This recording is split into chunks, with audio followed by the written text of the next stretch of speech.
سلطان عبدالحمید ثانی نے جب مسجد نبوی شریف کی تعمیر کا حکم دیا تھا تو پورے ترکی سے لوگوں کو بلایا تھا کہ اپنے اپنے بچے لے کر کے آؤ. جو بھی بچے پیدا ہوئے 1 دن کے 2 دن کے وہ سب لے کر کے لوگ حاضر ہوئے. 500 بچے جمع ہوئے. بادشاہ نے وہ سارے بچوں کو لے لیا, ایڈاپٹ کر لیا. مدینے سے کچھ دور ایک بستی بسائی جو جنگل میں تھی, آس پاس کوئی شہر بھی نہیں تھا. ان بچوں کے لیے پاکیزہ دائیں رکھی گئیں جو ہمہ وقت قرآن کی تلاوت کرتی تھی, اور یہاں تک کہ وہ بچے ختم قرآن کے ساتھ پورا دودھ پیتے تھے. 2 سال کے ہوئے تو ان کی زبانوں پر سب سے پہلی زبان عربی جاری ہوئی. ان کی ماں کی کوئی زبان ہی نہیں تھی, یعنی مدر ٹنگ تھی نہیں. جو انہوں نے دایا سے سنا وہی بولنے لگ گئے, قرآن ہی بولنے لگ گئے. اور جب بچے وہ 5 سال سے 7 سال کی عمر میں ہوئے تو سارے لوگوں کو حافظ قرآن بنایا گیا, اور پھر انہیں عالم بھی بنایا گیا. ہر ایک بچے کو ہنر سکھایا گیا. کوئی معمار بنا, کوئی الیکٹریشن. ان 500 لوگوں کی تربیت میں تقریباً 25 سال گزر گئے. جب وہ جوان 25 سال کے ہوئے تو ان کو لا کر کے مسجد نبوی بنائی گئی تھی. اور ان نوجوانوں نے جو مسجد نبوی بنائی, اپنے ہاتھوں سے جو اینٹیں رکھی ہیں, 300 سال کا عرصہ گزرنے کو آ گیا.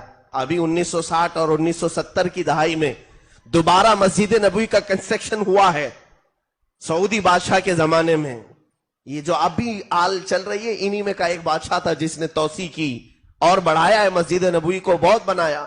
لیکن جو اصل میرے آقا صلی اللہ علیہ وسلم کا حجرہ ہے, جہاں روضہ ہے اور جہاں پہلی 4 صفیں لگتی ہیں, یا ریاض الجنہ ہے, اس جگہ کو شہید کر کے نیا بنانا تھا, نیا پروجیکٹ تھا.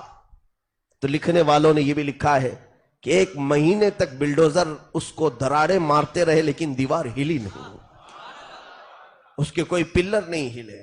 اسی لیے کہ میرے عزیزوں, ان بچوں نے جو ادب کا مظاہرہ میرے آقا کی بارگاہ میں پیش کیا تھا, اللہ اللہ, وہ اگر اینٹ بھی زیادہ ہوتی تو وہاں کاٹتے نہیں, 12 کلومیٹر دور لے جا کے کاٹتے تھے کہ اینٹ کے کاٹنے کی آواز سے میرے آقا کی بے ادبی نہ ہونے پائے.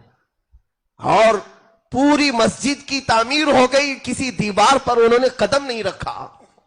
ایک لکڑا اس طرح سے زمین پر گاڑتے تھے, اس لکڑے پر ایک پٹا باندھتے اور اپنی کمر میں ایک پٹا باندھتے اور لٹک کر کے مسجد نبوی کی دیواریں بڑھایا کرتے تھے. پیر نہیں رکھا.